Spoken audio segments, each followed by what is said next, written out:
for an African to visit a European nation, an ordinary African, to visit a European nation, is like, let me give you an example my teacher used to use. It's like trying to milk an elephant because of the visa process.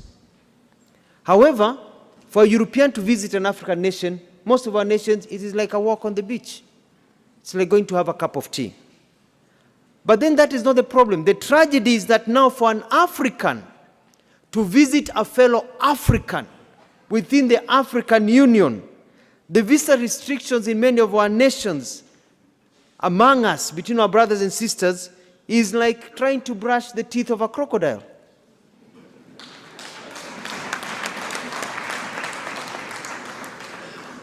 They came, divided us, and they have taught us to keep each other from each other.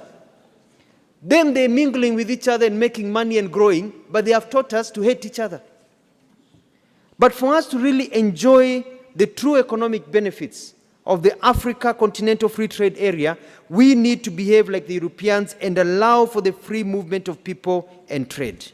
To this end, in our contribution to this continental aspiration, Kenya is committed to progressively, and we are moving very fast by the end of this year, to abolish visas to citizens from African Union member states to make it easier to invest and do business in Kenya and across the continent.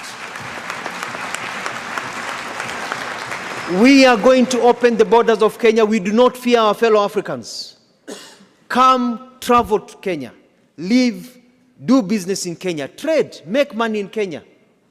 And we hope we'll get reciprocity with the rest of you. Let us open our continent so that we can make money and live together. Let us remove the shackles of colonialism that are still embedded in our heads and be able to move forward.